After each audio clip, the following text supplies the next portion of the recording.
Game face. Hey, everybody. Give people a minute to come in the room. Switch over here. All right. We're day three of the email marketing master class. Hey, Steven, while we're going today, I would love to start a Google document of questions that people have that we want to answer on Friday that maybe aren't specific to conversation today. Let's keep a running total of those questions because we're gonna have an entire hour-long session of that. What's up, Peter? Hey, everybody. Looks like people are coming in. Awesome. Heidi, welcome back. You guys already know to switch it to all panelists and attendees. Ulysses, make sure that you're switching it to all panelists and attendees. Same with you, Christy. Perfect.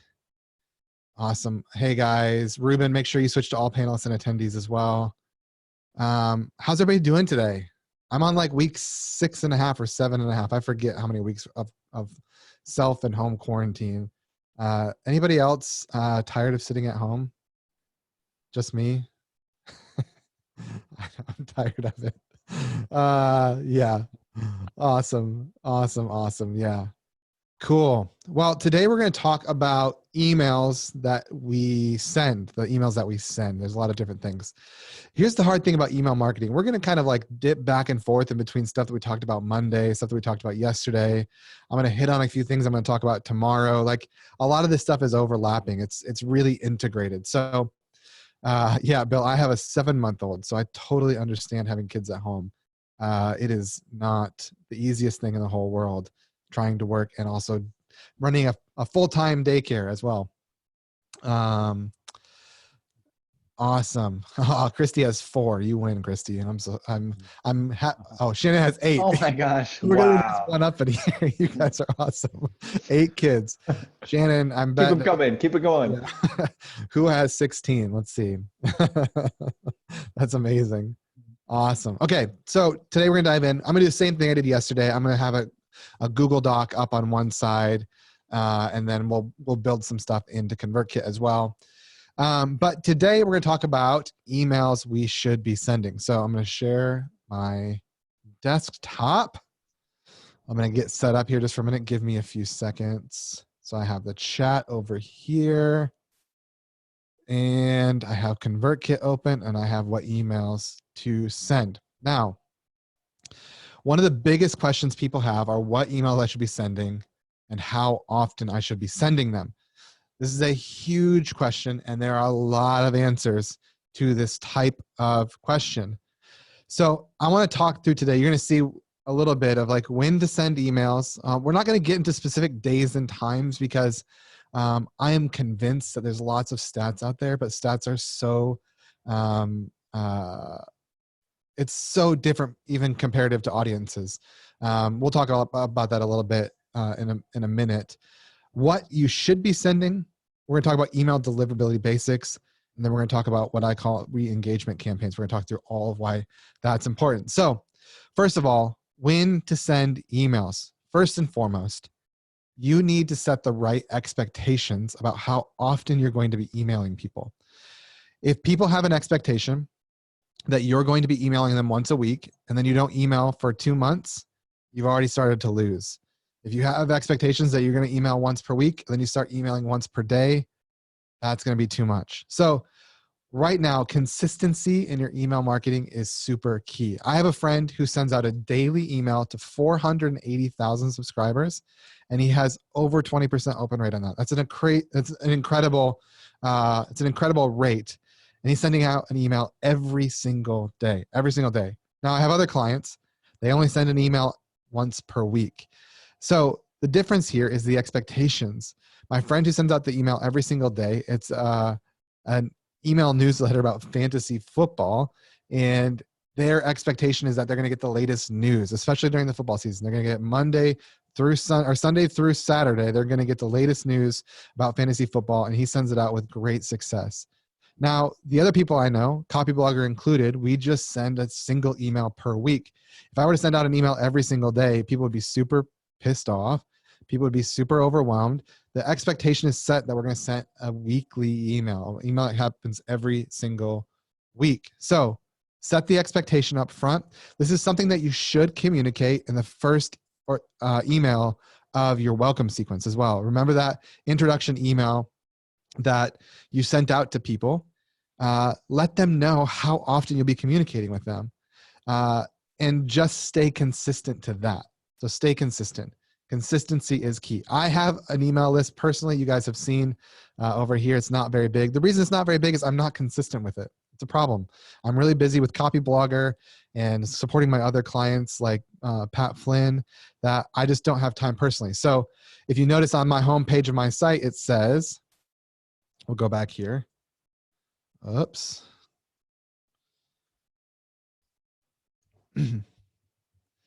I set the expectation as somebody's opting in as well. Sign up below and get periodic posts about my process and to tell me about your project. So periodically. So I let people know it's going to be periodically, but the reason it's not successful and I only have a couple hundred is because I'm just not communicating very frequently. So set the expectation, set that in the welcome email. So we'll go back here.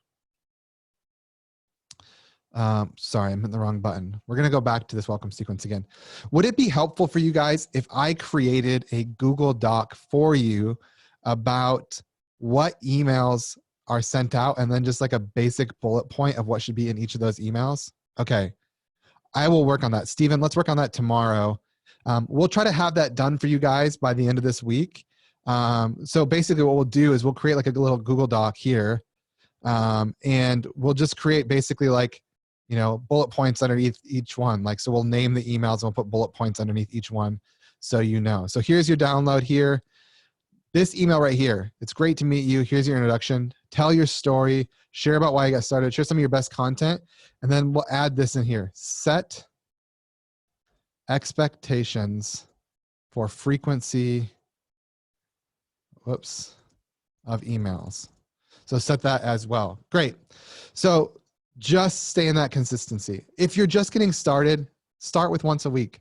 Send an email once per week. So the idea of this would be that once they get through your introduction sequence, your welcome sequence, whether or not you have some of these pitch things set up or not, after the welcome sequence, then you can start sending once per week. And we'll talk a little bit more about what that means in a minute, actually right now. So do not send more than one email per day. This is the next thing. So first of all, set the expectations. Once a week is a good starting point. I'm going to put this in here. Once, guys, it's hard to type without seeing my hands. Once per week is a good starting point. And then do not send more than one email to people in one day. Now, I just started putting together a proposal for another large client. They're a national restaurant brand. And we signed up for their email list. And Stephen, I think we signed up on Saturday. And by Tuesday, we had gotten 6 emails. So Yeah. Saturday. I'm still getting one every day. Yeah. Saturday, Sunday, Monday, Tuesday, 4 days, 6 emails. That's crazy. Way too much. Yeah. So do not send more than one email to people per day. And there's a few reasons for this.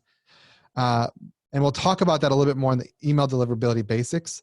But one of the key things about your emails being delivered into the inbox versus into a spam folder, or if you have Gmail, something like the promotions tab, is people marking them as spam if they come through. Now, every email that you send out has an unsubscribe link, but I promise you, if you don't set the expectation for a daily email and you start sending emails every single day, people are going to start marking that as spam instead of clicking the unsubscribe button. It's just going to happen.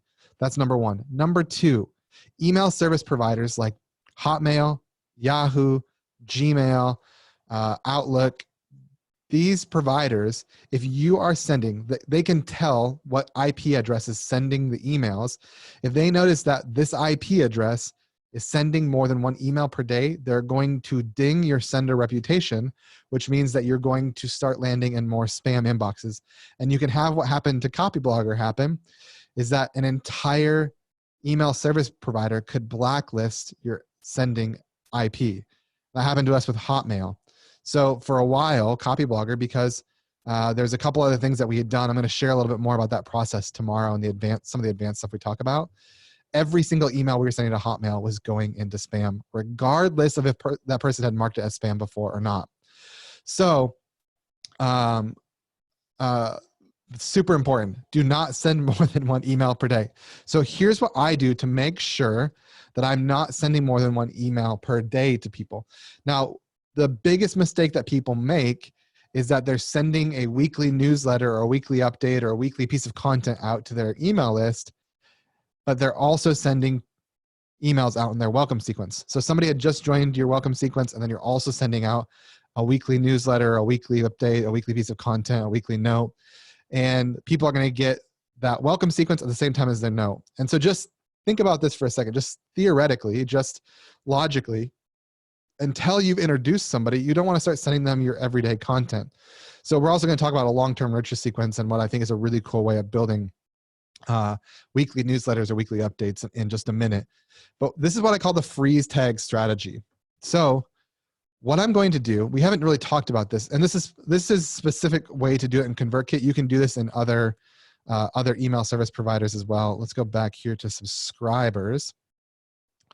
And I'm going to build a segment really quickly. And a segment in ConvertKit is basically like a way to, in the emails, the broadcast that I was sending out yesterday, the emails that I was sending out, or the broadcast I was sending out yesterday had kind of filters. A segment is a way just to create a filter without having to set it up in a broadcast.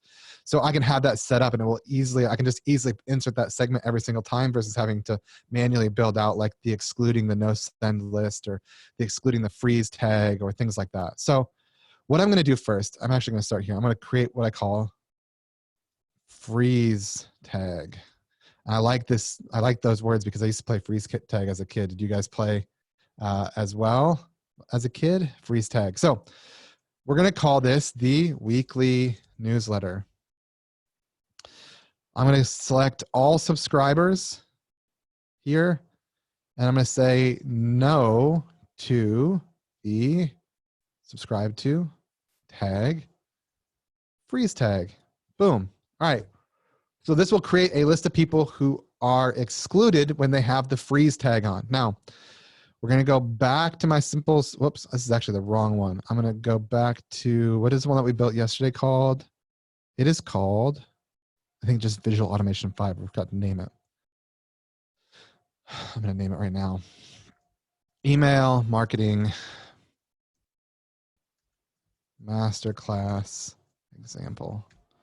All right, so I have my opt-in incentive. Here's the welcome sequence. I am going to right here, in between somebody signing up for this free resource and them getting the welcome sequence, I'm going to have a tag added, add tag, freeze tag. So what is it going to do? Somebody's going to opt in through this form. They're going to get this freeze tag added, and then they go into the welcome sequence. So while they're in the welcome sequence, they're going to have the freeze tag added. So that means now when I'm sending out my weekly newsletter, I'm ensuring that people who have the freeze tag aren't getting my weekly newsletters until they are done with this onboarding process. So whether you just have the welcome sequence or the free mini course, or you go all the way down and have your bridge sequence or your pitch sequence. So what I would do is I would have it here. So let's say I'm going to remove this freeze tag here. I'm going to remove the freeze tag here. And then I'm going to remove the freeze tag here.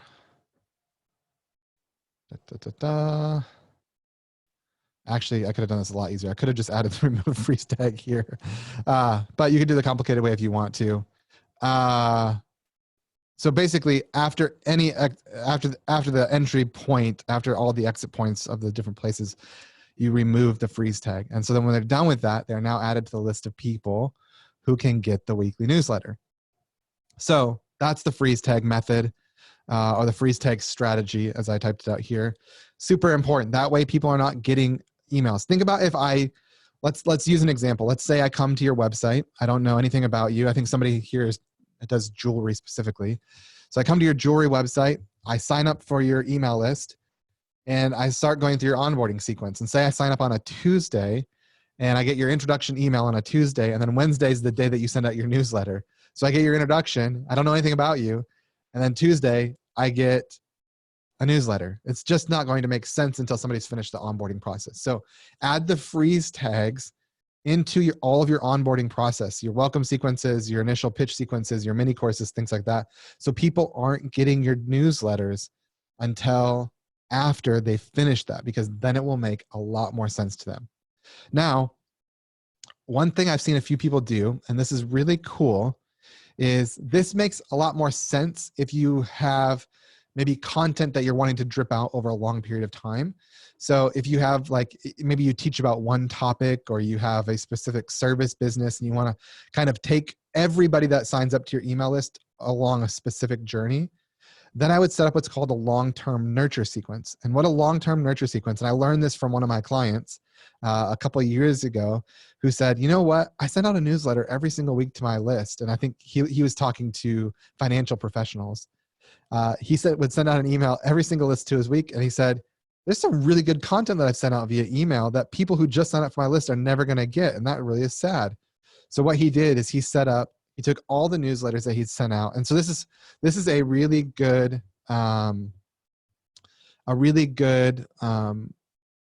thing for people who've been sending emails for a long time or who have a lot of content. What he did is he set up a sequence. I'm going to set this up here. Right here, add action. We're going to add a new sequence. We're going to call this our long-term nurture sequence. So again, this is very specific for people who have maybe not specifically time-sensitive emails that they want to send out, people who are wanting to take their customer along a specific journey. So instead of saying, hey, I'm going to send out a newsletter every single week or an update every single week, and that was kind of the old school way of email marketing, you just set up a sequence. And then you, maybe if you have sent out broadcasts or email updates over a long period of time, you can go back and all the emails that you'd sent, you can add into this long-term nurture sequence. So basically, people are getting the effect of a newsletter or an update coming out every single week from you, or a piece of content coming out every single week from you, but they're going to get it based upon the time that they finish some of your onboarding, or based on the time that they've subscribed to your email list. Is that making a little bit of sense here? And so then what you can do is eventually you're going to have a group of people who are, at the bottom of your list, and then you can just add.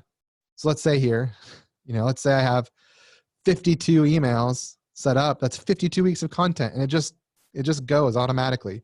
And then if I want to add another email to the end of that sequence, I can just add another one and write it like a newsletter here and just add it to the bottom. And so you're building a long list. This customer specifically that I worked with had over 60 weeks of emails. So that's over a year of emails they were getting from him with high value content.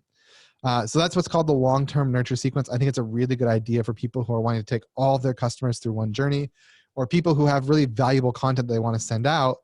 Maybe they're talking to a single niche. This is a little bit harder to put into place if you're talking to maybe several different niches. It's a little bit harder. It's a little bit harder at that point. But another way to send out emails where you're not then sending, multiple emails to multiple people, and you've just now added another step into your sequence here. So that is the long-term nurture sequence. So that's a little bit of the starting point, but what should you be sending? So if you're just getting started, all right, so we've set up our welcome sequence. We've set up some of these autoresponders, but what should you be sending? What should you do? So there's 3 different types of emails that you're going to send out to your list. Again, there's way more than this, but there's 3 basic types. One can be newsletters, one can be autoresponders, and then one can be promotions. And so in newsletters, I'm going to lump together just general content that you're wanting to send out to everybody. This could be a newsletter. It could just be a post. So newsletters are going to be broadcasts. Autoresponders are going to be sequences. And so I think everybody understands the basic premise of that. Some people call this email blasts. Some people call this autoresponders. It's the same exact kind of thing. So you can send a broadcast or you can send sequences. And the different types here, newsletters, promotions, and autoresponders, We've talked a lot about autoresponders already, so I'm not going to dive into that. It's going to be welcome sequence, evergreen pitch sequences, mini courses. We've talked about the bridge sequence,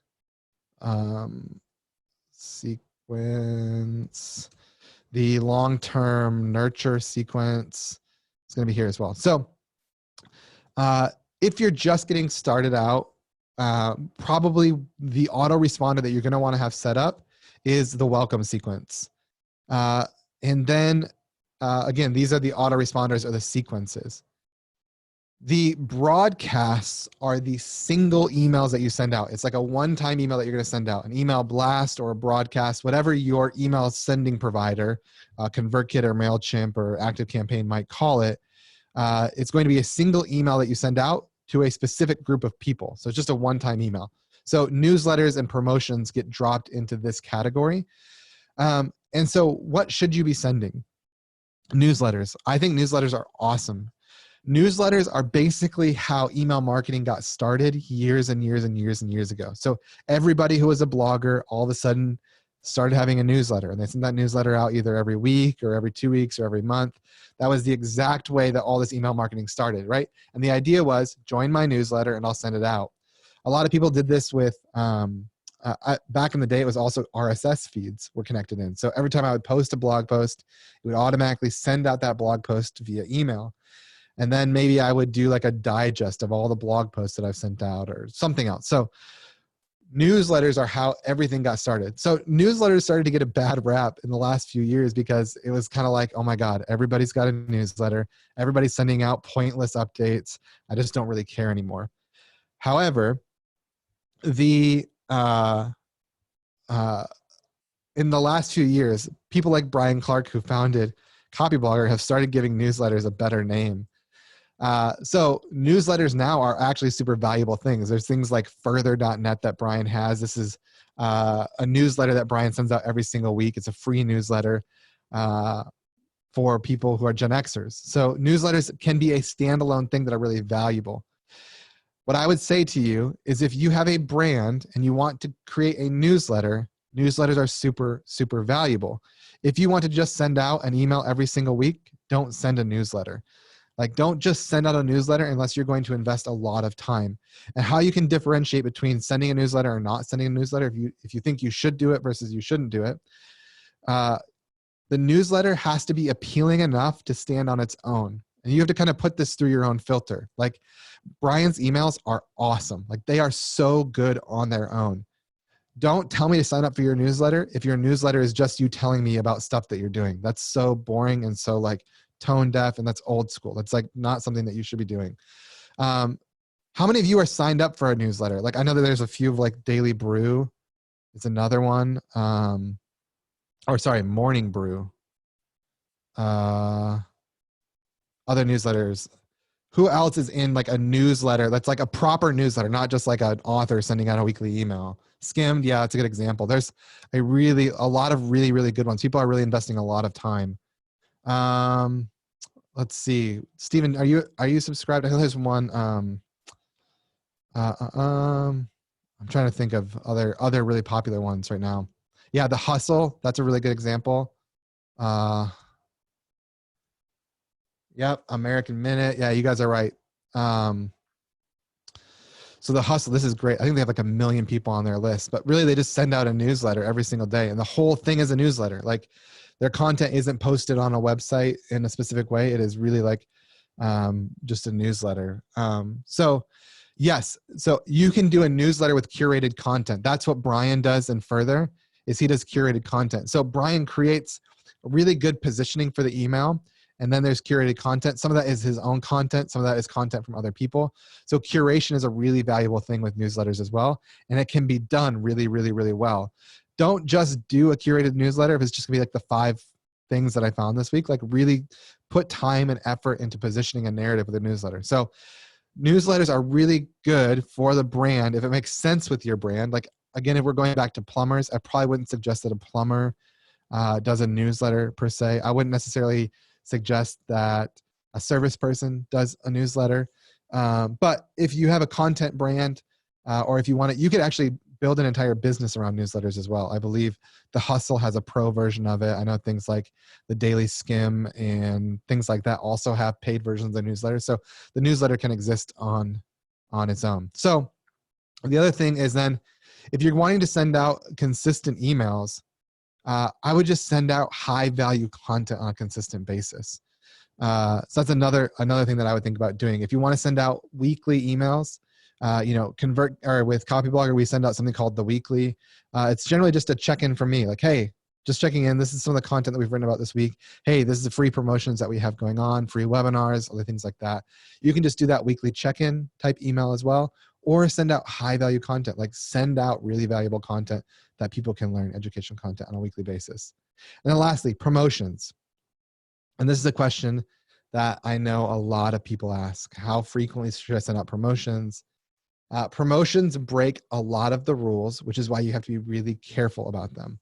And why I think it's really great to have things in place like the people having the do not send option, the uninterested list for promotions. I think it's super, super helpful.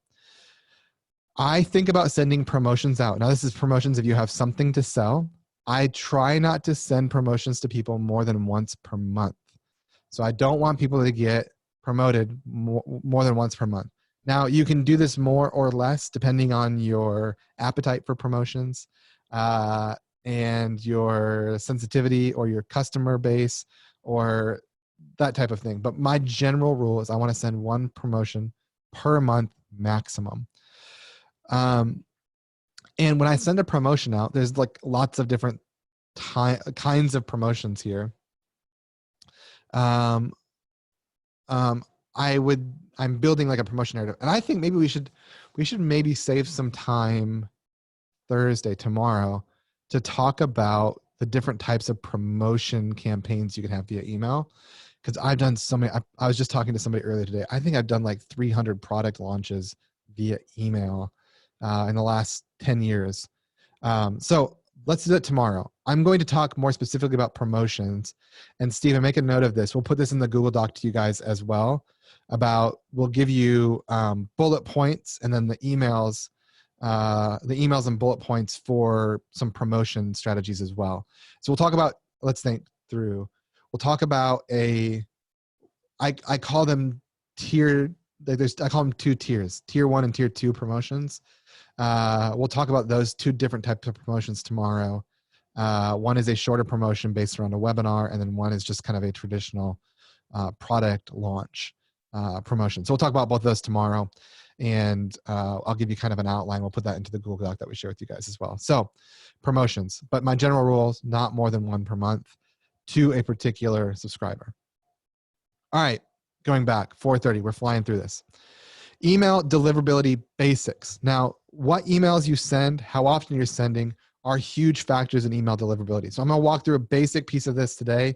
Tomorrow, I'm going to peel back the curtain a little bit on some deliverability issues that we were having with Copyblogger and what we did there. But I'm going to start with the basics here because there are some really, really basic stuff that you guys need to know. So first of all, going back to the number 1 rule, there are 4 rules that I have for email deliverability.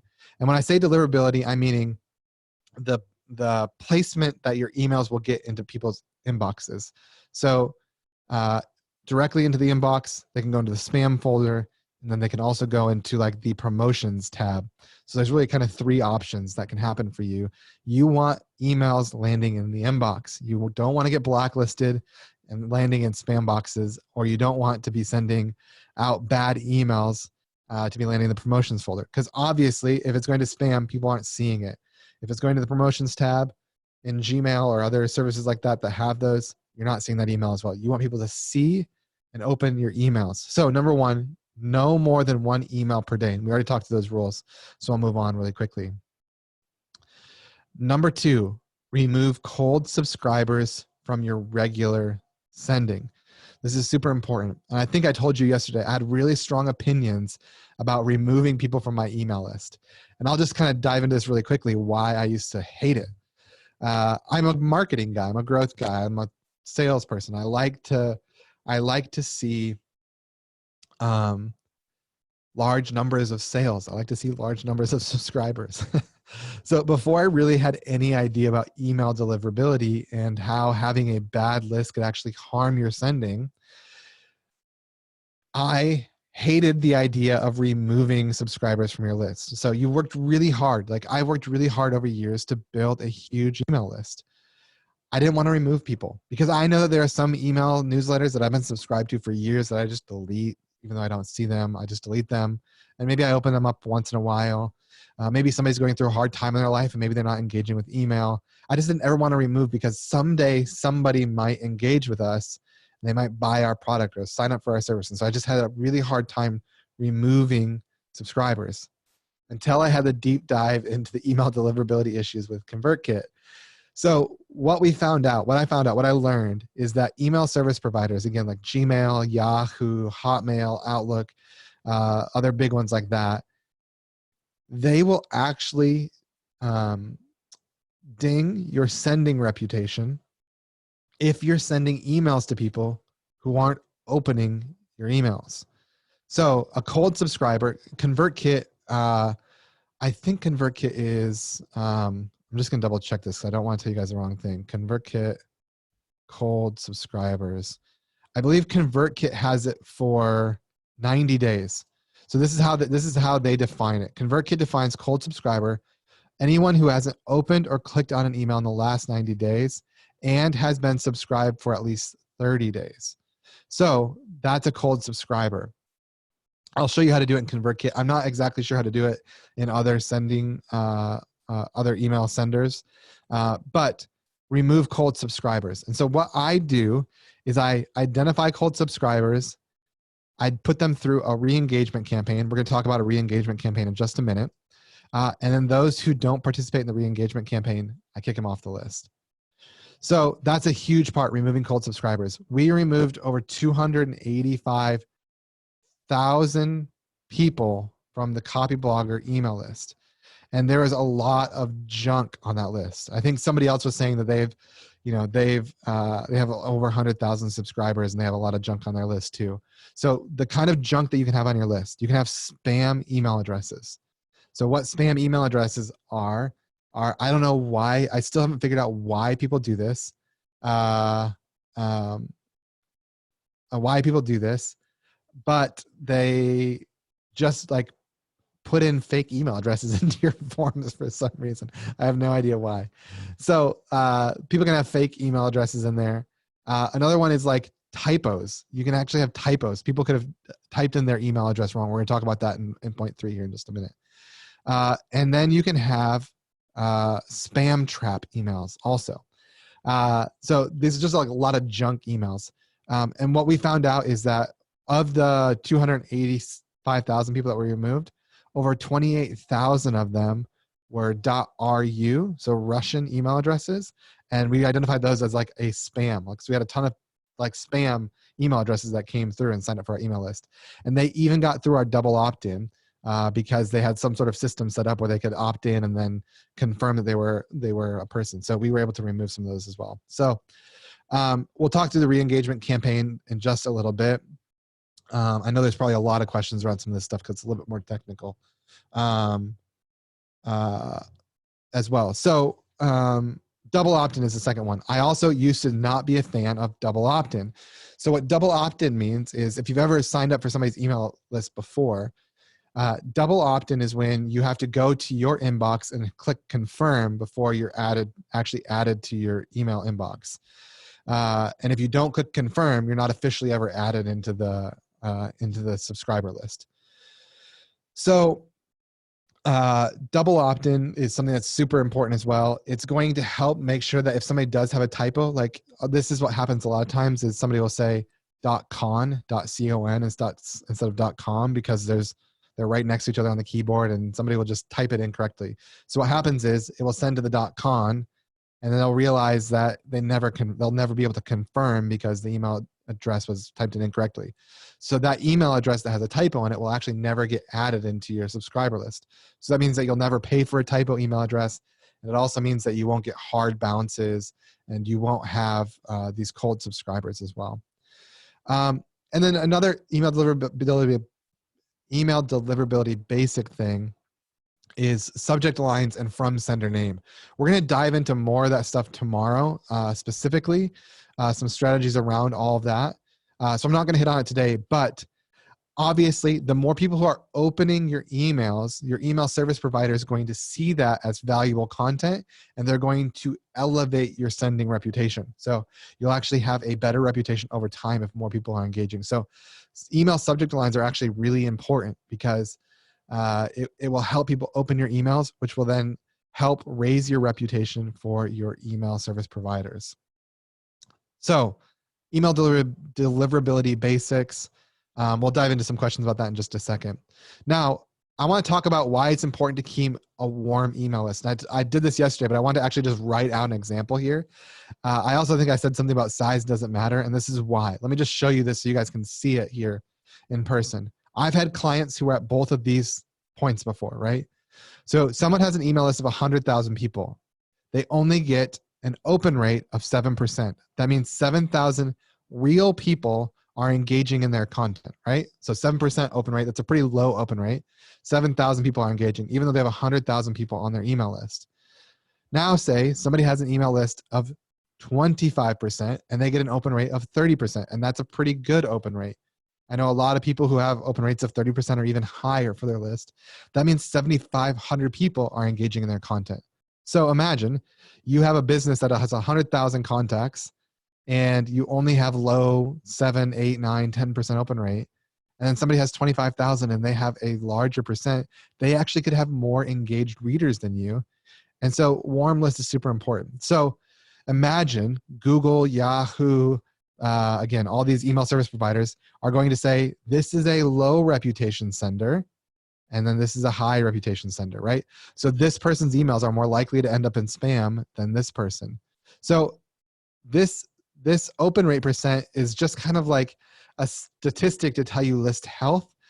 But like what you really want to be seeing is like 7,500 people is more than 7,000 people, even though there's 4 times the amount of people on this list than this list. This is really good. Yes, Shannon, that's right. This is really good perspective. I was actually about to say those exact words. This is really good perspective because it doesn't matter how many people you have on your list. It matters how consistently you're communicating with them, how good your subject lines are, how good your content is, and how much people want to open emails from you. That is much more important than it is about how many people are on your list. So this is super important. This then also plays into sending reputation and spam and all of that as well. So this is really, really, really important. All right, re-engagement campaign. Question, would you guys want me to go over the re-engagement campaign right now and have less time for questions today, or and we can do the re-engagement campaign tomorrow, or would you rather do the re-engagement campaign now and have less time for questions today? Okay, cool. That was unanimous. So the re-engagement campaign, what I would do, I'm going to show you this in ConvertKit. Bum-ba-da-da. I am going to have 100% cold subscribers in this list, but ConvertKit has a really cool feature called cold subscribers. So right here, you can click on cold subscribers. It's like, they do it automatically for you. Again, let me see if I have this pulled up here. Get Steven's head out of my way. I think they said they haven't opened or clicked on an email in 90 days, but they've been subscribed for more than 30. So cold subscribers, and then boom, it automatically pops up into cold subscribers. And look, yeah, 163 of my 204 are cold subscribers. So it's automatically done for me. So what I do with cold subscribers is first you identify them. You want to then tag them as, I'm going to say, cold subscriber. I'm going to do it this way. Re-engagement campaign for 2020. So April 2020. It's almost May, you guys. Where did this year go? So I'm going to go back to my cold subscribers here, all my active cold subscribers. I'm going to then tag them. I can do a bulk action, add a tag to them. I'm going to tag them in my re-engagement campaign here. So re-engagement campaign. Boom. Now I'm going to set up another segment really quickly. This is going to be called delete re-engagement campaign 04 2020. All right, oh, whoops. And what I'm going to do is I actually need to add another tag. Shoot, give me 1 second. Sorry, I missed a step. I'm going to call this one re-engagement campaign 04 2020. Do not delete. All right. So I'm going to create a segment really quickly. And again, a segment is just a way to build like an active list of people. So first we're going to say subscribed to a tag. So that first tag, I tagged everybody who is in that re-engage, the cold list. Re-engagement campaign for 2020. So that's everybody currently. And I'm going to click none. And then I'm going to remove people who have the tag of re-engagement campaign, do not delete. So does this logic make sense here? We've tagged everybody here who's a cold subscriber. And then if they click a link in an email, I'm going to show you what I'm going to do in emails in a second. If they click a link in an email, it's going to add this tag to them.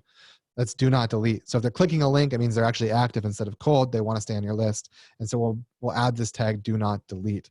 So I'm going to create this segment. And I'm going to set up a really simple sequence, and you guys can have like a re-engagement sequence. We're going to call this re-engagement. And I'm going to have 2 emails in it. Email 1, email 2. This first email is going to go out right away.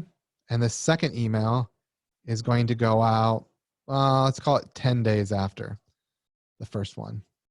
All right, so 10 days after. First email. Hey, you still there?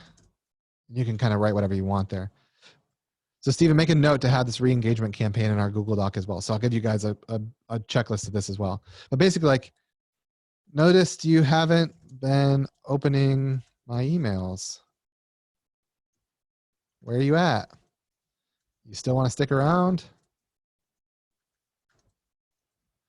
If so, or you still want to stick around, I'm going to remove people who aren't engaging with my content. But if you want to keep getting my emails, can you click this link and let me know you are still alive? So whatever, I'm just being stupid, but you get the idea. Talk soon. Whoops, talk soon.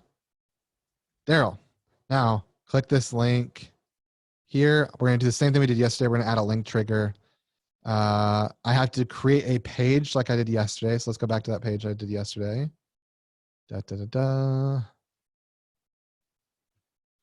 An email preferences page.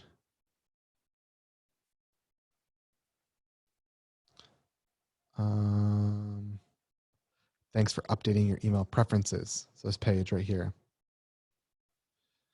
One thing that will be super important to think through, and I don't know that I was thinking through this when I created this page. I think we could just clear this page really quickly, is I will no longer send emails about the promotion. You can just have a generic email preferences page. So that way you can do it for like your do not send lists, your re-engagement campaigns. Like you can just have a generic one that kind of captures everything that you want to do. That way you're not having to add a different new page to your site for every little small thing that you're doing. Here, dropping this link in, open link, a new tab, tag subscribers, do not delete, insert. So when they click that link, they're getting the do not delete link. Now, this second email, this is a really cool thing about ConvertKit, is I can actually filter people. So I want to exclude subscribers from this email who have this tag. Boom, do not delete.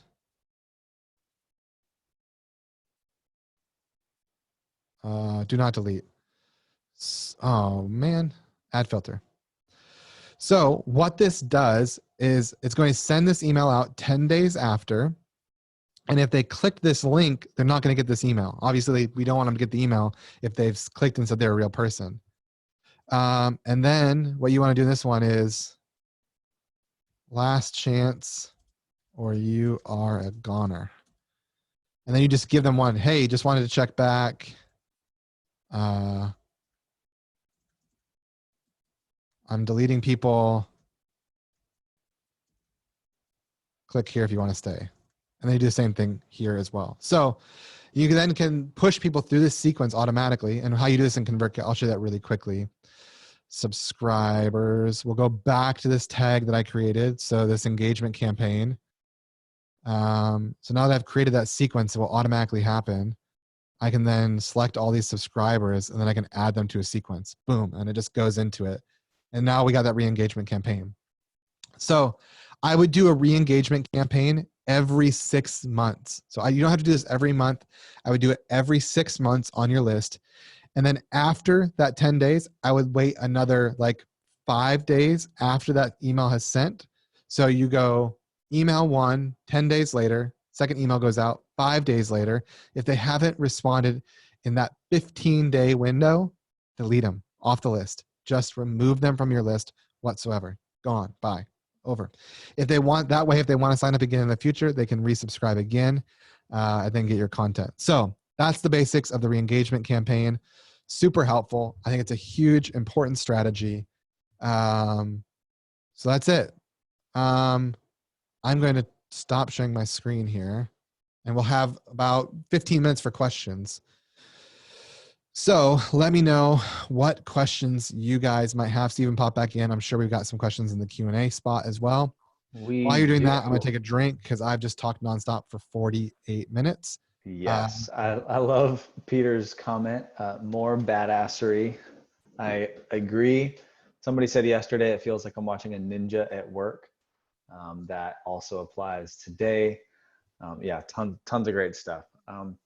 A quick logistical thing. Matt Rhodes had a question of if you could make the ConvertKit automation template available from, I guess, yesterday.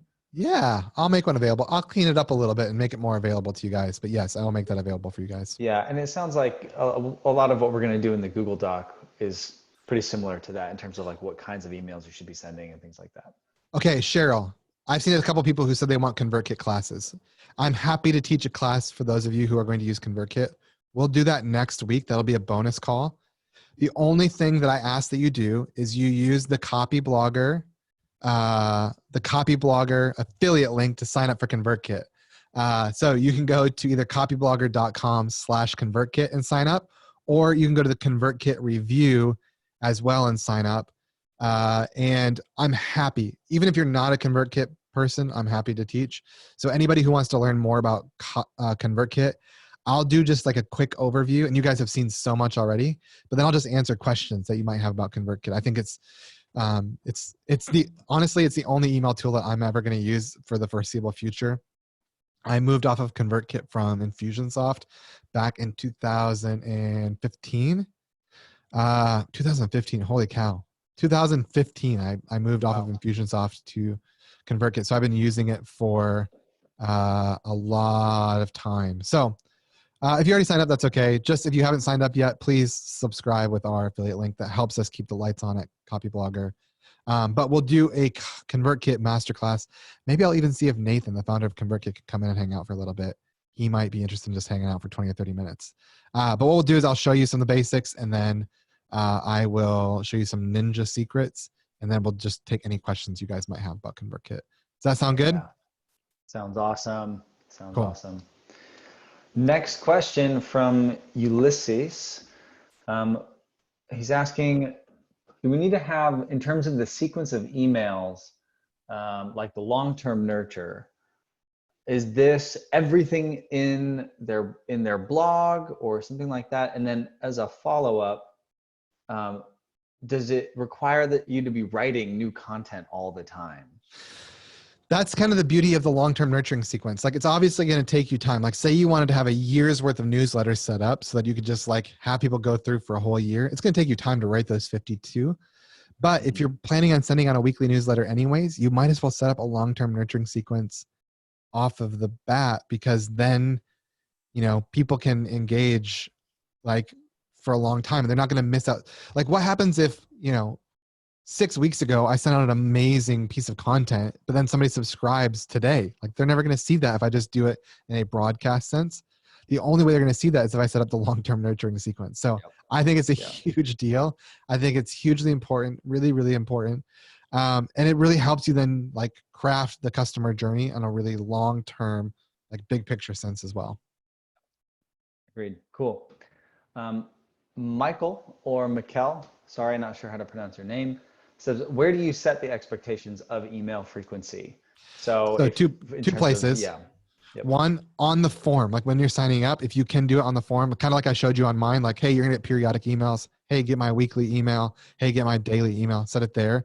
And then in the second email that you send out in your welcome sequence, tell them and set that expectation up front so they know when they're getting emails from you. So we'll put that into the outline that we send out to you guys in that Google Doc that has kind of a breakdown of all that. But set the expectation in that email as well in your welcome sequence so they know how frequently they can hear from you.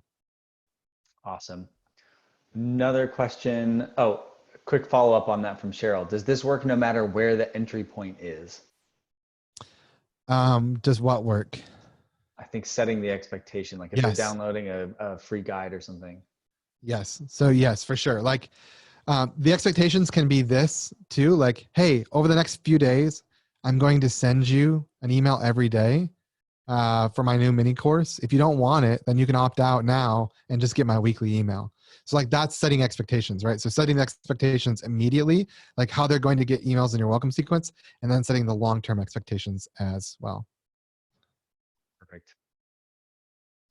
Question from Matt Rhodes. I generally don't send multiple emails in one day, but is it okay to send more than one if you are doing an event or a sales sequence? Yes, 100%. So I sometimes send as much as 3 emails a day in a promotion, and this is why I don't do it very often, right? So when I'm closing a time-sensitive promotion, I send a minimum of 2 per day, at least to a segment of people. I try not to send 2 per day to everybody on my list, but I'll send it to a smaller segment. So imagine I'm doing a promotion to all the people on my email list. And on the last day, I say, hey, it's your last day to sign up for this promotion. It ends tonight at 8:00.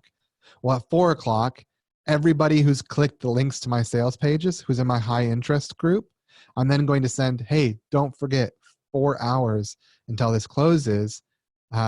Sign up now. And so a smaller segment then's going to get it. I would never send 2 full blast emails in the same day, but I would do like an all email and then like high interest minus purchasers segment at the end of the day.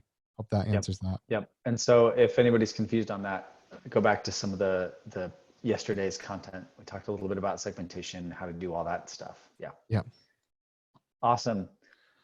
Shannon asks, do you create a sales calendar for promotions? How do you manage that? 100%. I do it for the whole year. Like in October of this year, I'm going to start creating a marketing and promotions calendar for all of 2021. That way I kind of can build like a narrative. I can build a narrative for my entire year. It will adjust. And obviously with things like COVID hitting, like our promotion calendar completely changed. But yeah, I try to think ahead on this stuff. I would say at minimum, think a month ahead. You could do it by quarter. You could also do it by year, just depending on what you do. But yes, I always think ahead on that stuff. Darren Grady has a question. You mentioned you send promotions once per month, but how many educational emails to promotion emails do you send? What's that ratio and how do you balance that? 4-to-1. So four good emails to 1 promo email. That's funny. I wasn't actually expecting you to have a real number. That's great. Yeah, 4-to-1.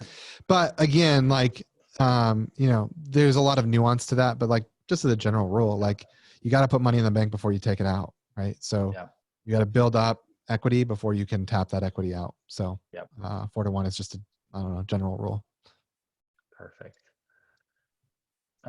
Cheryl has a ConvertKit specific question. Does ConvertKit say hard bounce versus soft bounce like MailChimp does? I believe so. We can look that up. We can put that in tomorrow. Make a note of that tomorrow, Stephen. We'll do some research on that. So to give you that specifically, or we'll put that into our ConvertKit specific. We'll do that in our ConvertKit specific call next week. Yeah. About hardbound, softbound stuff. Yeah. Perfect. Do that. All right. A couple questions come in on the chat here. So Thomas asked, I thought this was really relevant. How do you send time-sensitive updates if you have a long-term nurture sequence? Do you have a way to pause the nurture sequence so that then you can send the other emails? Yeah, so I'm really strategic about this. So how I think about this is my long-term nurture sequence go out on a specific day of the week. So all of the promotions that I plan,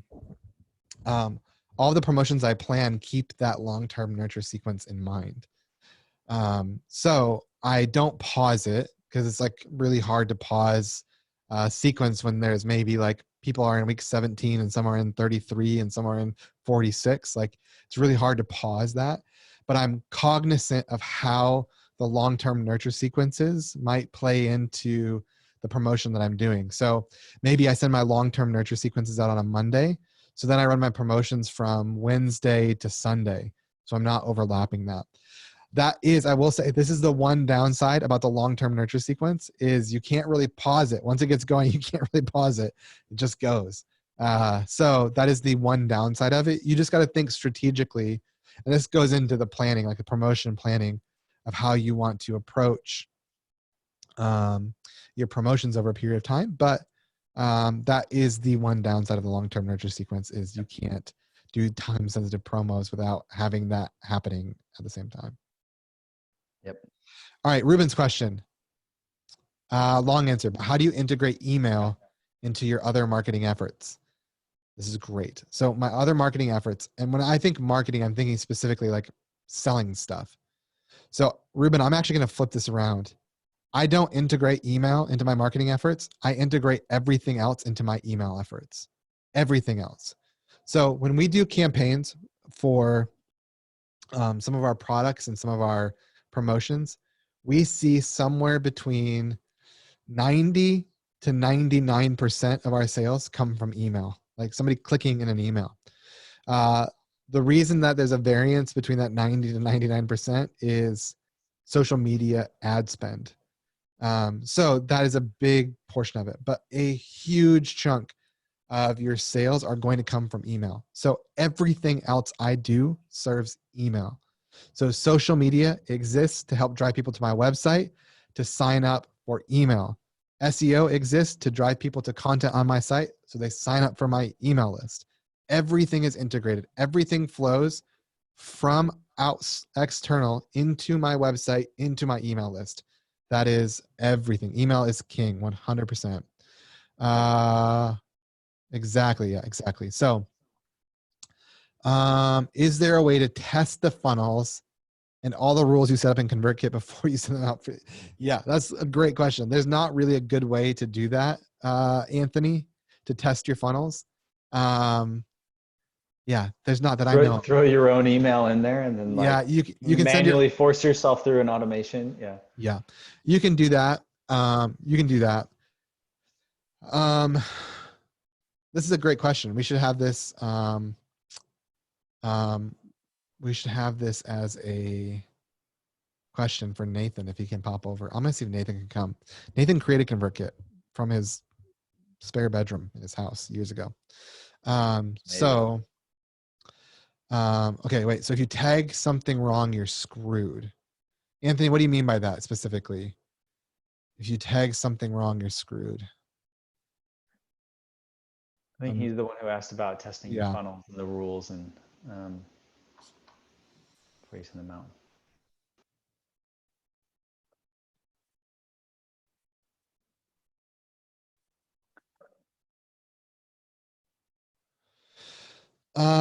Okay, let's do one more question. Any questions that I'm not able to get to, we'll get to on Friday today. Yeah, Anthony, sometimes that you, like if you tag somebody, like if a campaign is set up and people get tagged wrong, like it's going to be messed up for a little bit. Here's the reality about email marketing. I'm going to tell you this last piece of advice about email marketing. and then we'll sign off for tonight. And any questions that I didn't get to today, we will for sure hit on Friday when we have a full hour of Q&A. You guys, you're going to make mistakes in email marketing, period. It's just going to happen. You're going to send out the wrong link in an email. You're going to send out a subject line that is incorrect. You're going to have the word test in front of it, or you're going to, I've done this a million times. And there's no more anxiety than sending out a sales email to hundreds of thousands of people and it has the wrong link in it. Like, I can't express to you how much I wanted to throw up the day that I did that. Yep. Also, sometimes you'll find out that your automations and campaigns are set up wrong, and you'll get a customer support email, and somebody will say, hey, I was supposed to get this piece of content from you and it didn't happen. And then you can go back and fix it. So you're going to make mistakes, period. I've been doing this for a long time. And I have made lots of mistakes. You're going to make mistakes. So just learn from the mistakes, we create SOPs, systems of process, or statements of process, however you want to say it. And we create SOPs so we don't make those mistakes again. We try to learn from our mistakes. Rite of passage, I always say. It's like ConvertKit has a really cool tool. I will tell you about this. It's in their pro feature set. So it's an additional $99 a month to get their pro feature set, that you can actually change the link if you send it out a wrong link. You can actually change it and it will change it all. So say I sent out an email to 100,000 people and it had the wrong link in it. Inside of ConvertKit, I can actually change the link and it will fix the link in all the emails that were already landed in people's inbox. It's a crazy, awesome tool. If you sell a lot and you make a lot of money, that $99 a month is worth it for the pro version of ConvertKit. I think there are other tools that have it as well, but yes, you can do that fixes, but nothing else. You can't fix anything else once it's sent out. If you make a mistake, it just happens. And you can just send another email and say, sorry, I messed up. And you know what? Some people are going to be pissed off at you and unsubscribe. And that's just going to happen. And other people are going to be totally understanding because some people are just awesome. So you're going to make mistakes. It will happen. And you'll just grow a tolerance for it and you'll learn to be better because of it. So guys, thanks for hanging out today. Tomorrow, we're going to talk about some advanced stuff, optimizing some of the advanced stuff that we talked about. And I will talk to you guys tomorrow. Have a good night. See ya. See everybody.